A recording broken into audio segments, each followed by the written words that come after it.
4%. That is it. Just 4%, that is all we know about the known universe. This 4% includes 25% of our own oceans. The oceans that many of us see every day. Considering it would take 1,800 miles to reach the outer wall of the Earth's core, humans have only been down about 7 miles into the crust, and there the temperature was over 300 degrees Fahrenheit.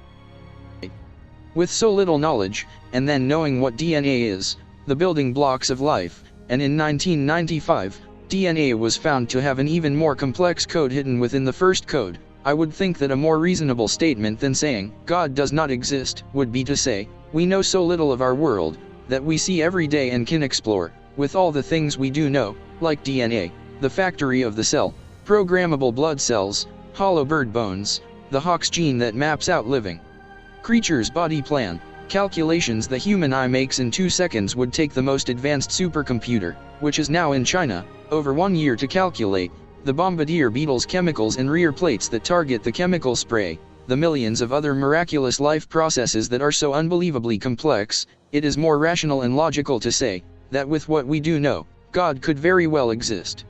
To explain it simplistically, any person that says the HOX gene and DNA popped into existence by no thought, no plan, no design, not an ounce of intelligence, is being ridiculous.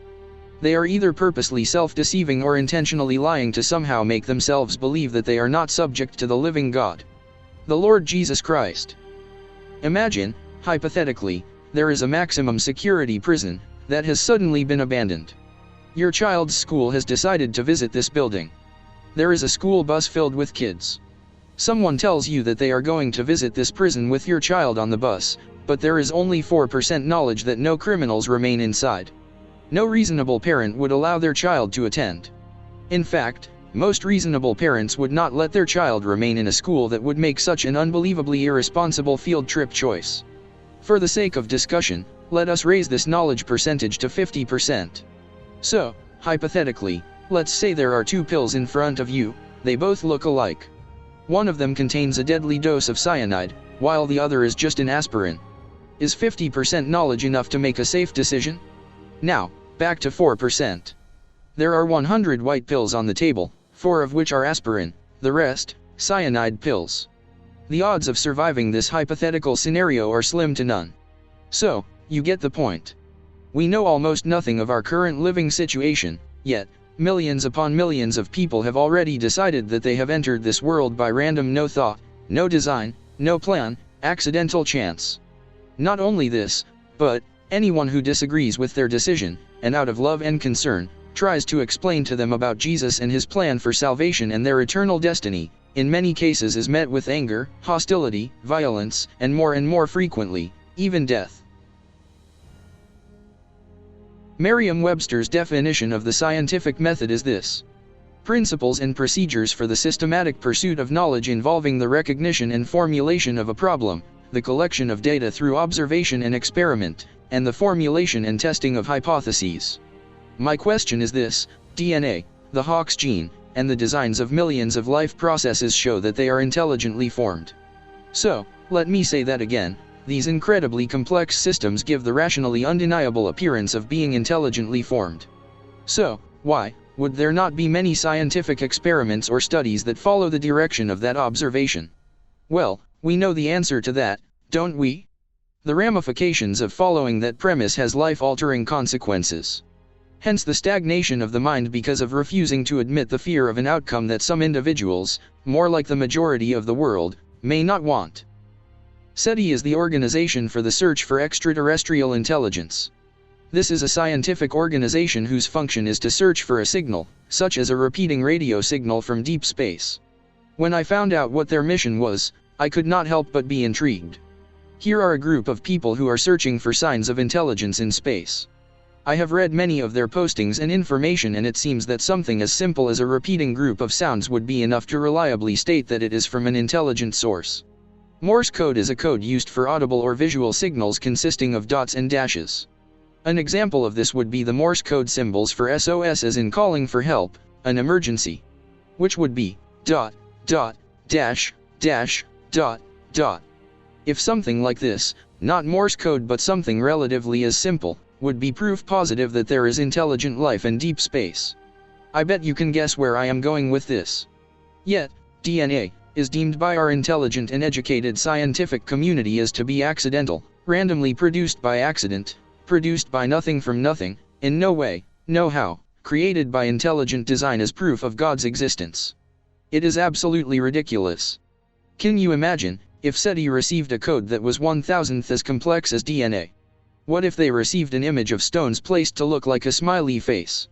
Headlines would be screaming, "Our amazing scientists have discovered life in deep space." God is the sculptor, science is the clay. If you have no knowledge of the sculptor, but you analyze only the clay, you can break down the clay to its chemical and physical makeup, sure, but then you disregard an unfathomable amount of information. Who the sculptor is, what is the sculptor, where is the sculptor, is the sculptor alone, did the sculptor create anything else, what is the reason the sculptor formed the clay in the first place, on and on. The study of the clay is, well, limiting. If you study the clay and then determine that the clay made itself from nothing, even though you cannot comprehend anything but the clay, your denial is a form of absolute ignorance. Then take it one further, as you study the clay, you come across a formula, an unbelievably complex mathematical formula that makes up the clay. Then if you take this formula, you realize there are other things that are built from this formula. And this complex formula has been around from the beginning, with even less time to create itself from nothing. And after all that, with your advanced 4% knowledge, and all the signs of intelligence, plans, processes, design, etc., you scream, "I knew it, the clay made itself."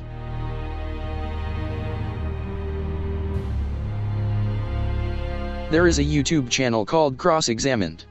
It is run by Dr. Frank Turek. I have only seen a few of the videos on there, but there was one that was incredible.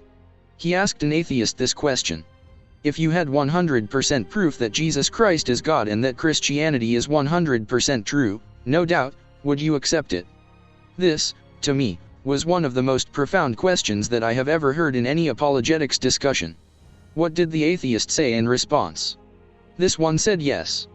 Dr. Turek responded that the replier was a person who clearly was seeking for truth. There was more to their discussion, but I will end it there.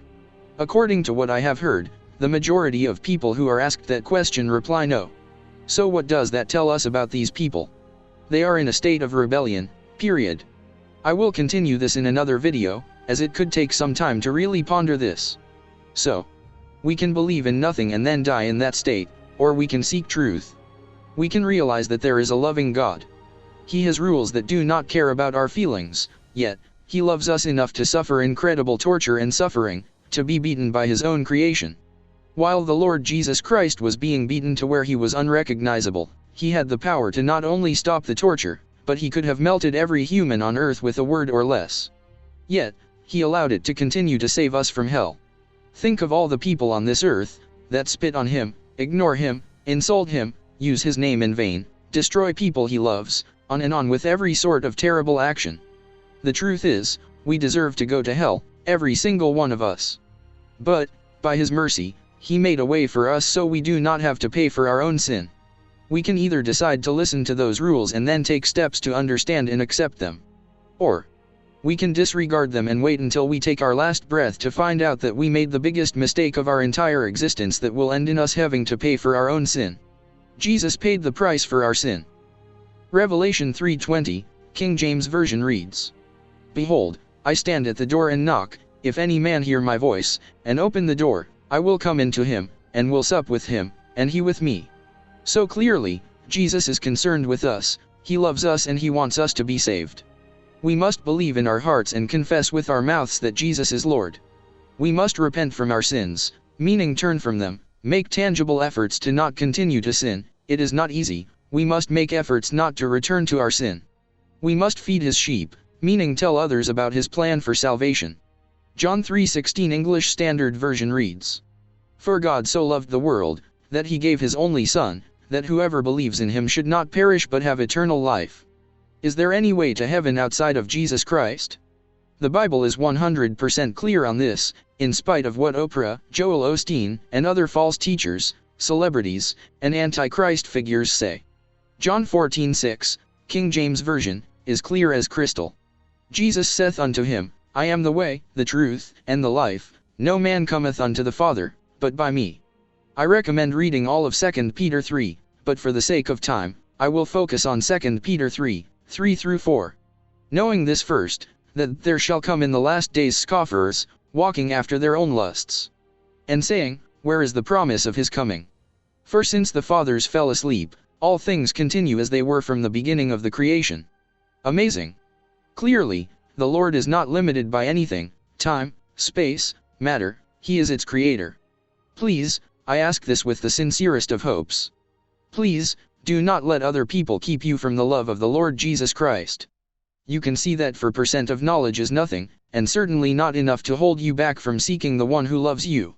He loves you and he is standing at your door, he wants to talk to you. You, and only you, can open the door.